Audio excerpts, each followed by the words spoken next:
Antinatalist movie and book reviews are something that I've been wanting to do for a long time, but I've never been able to get around to it.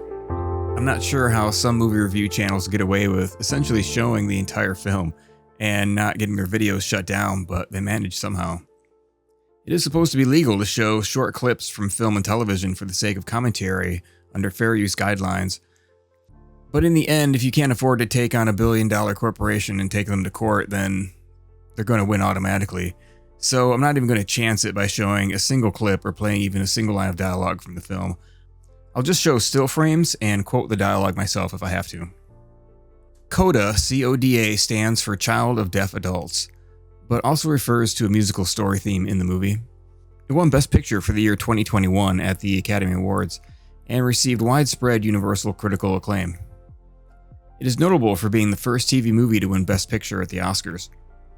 A victory that was overshadowed by Will Smith's win for Best Actor and the embarrassingly smug and self-serving speech he gave after striking and heckling a comedian.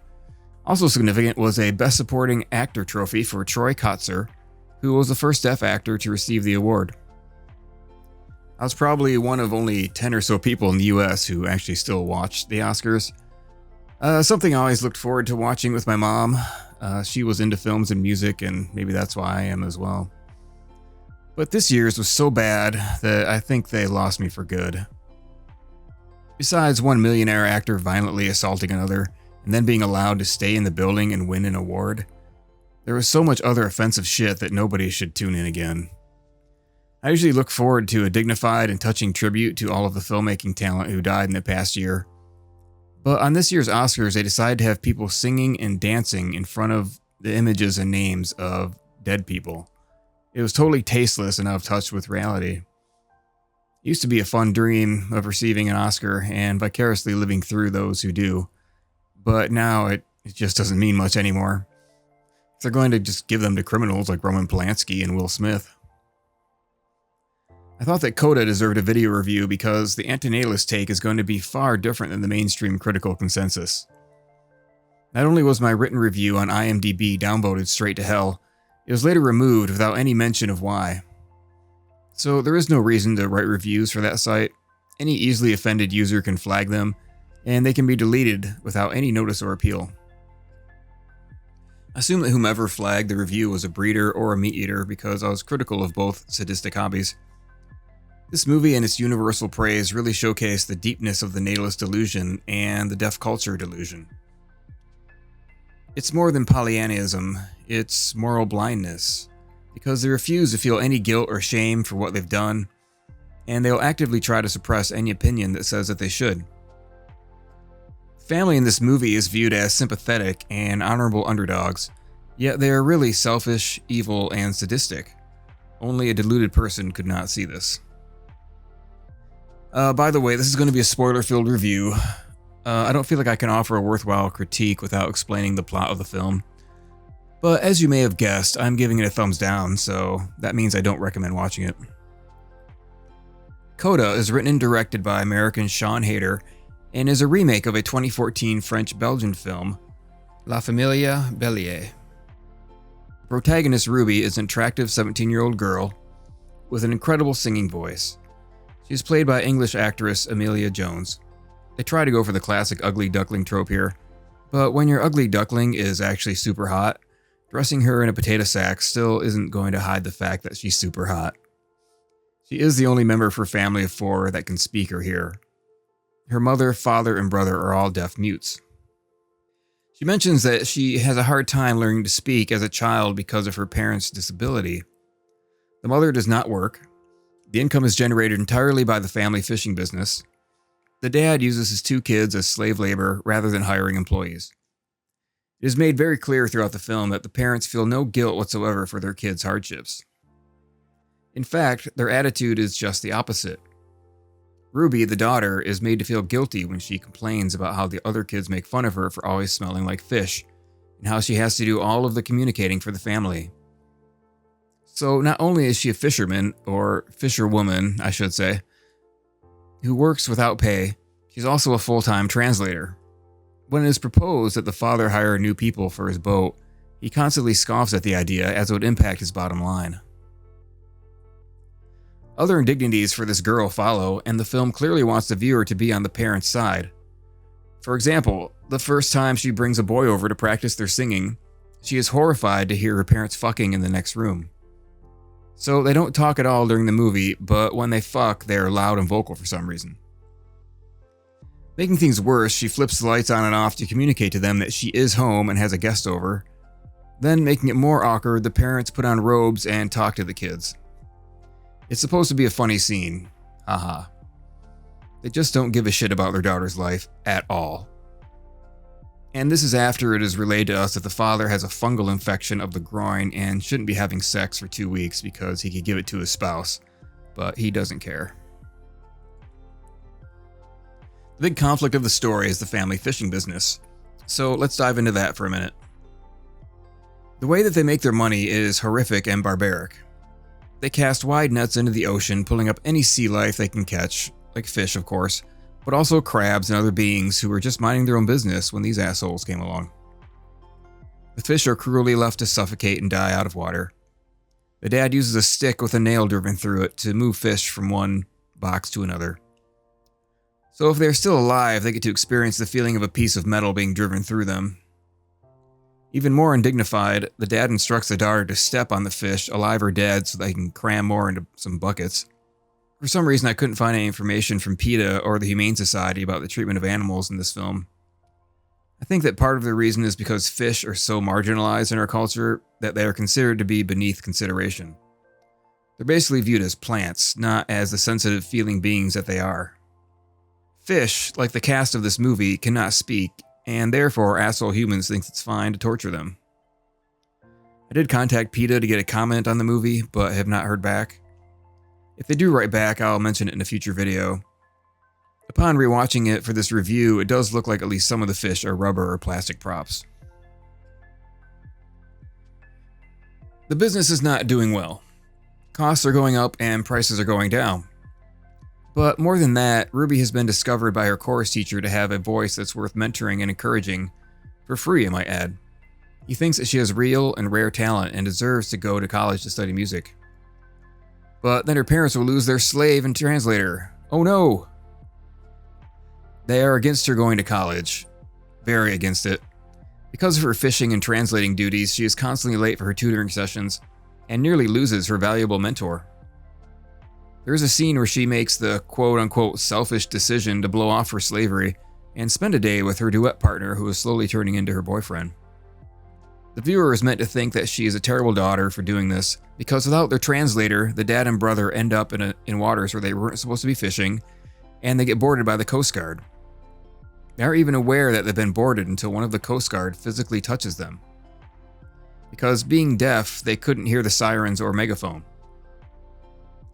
Because of this, they have to pay a steep fine and maybe even give up their business.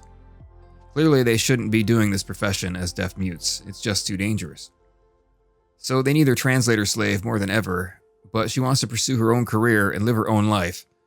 How dare she? She wasn't born deaf, but because of her parents and her brother, she also has to carry the burden of their disability. And it is a disability, and a big one at that. Without the ability to hear or speak, communicating with people who can is nearly impossible unless both parties know sign language.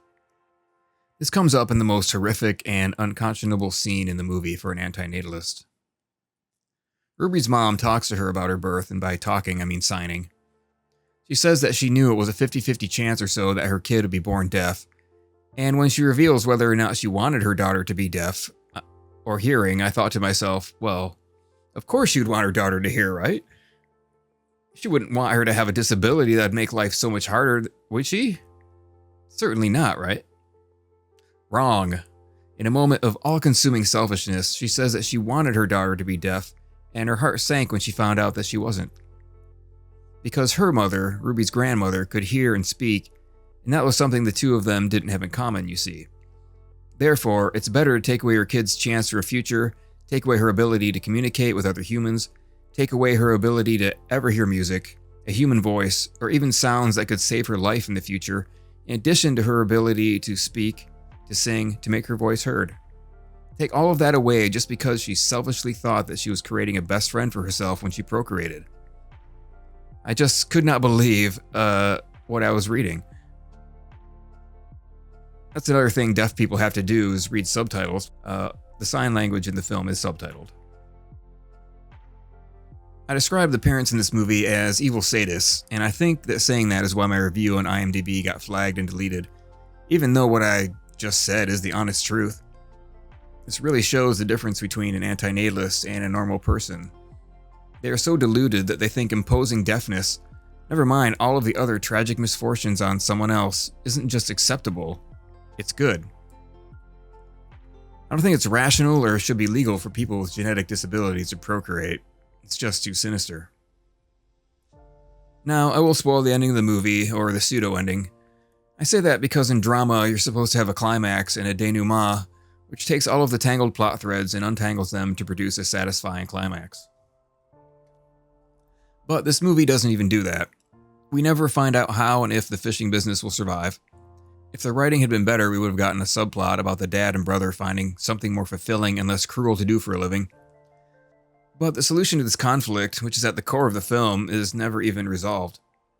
In one of the final scenes, we're supposed to feel like the dad is being a nice, selfless man by finally relenting and giving his blessing for his daughter to pursue her dream of going to college.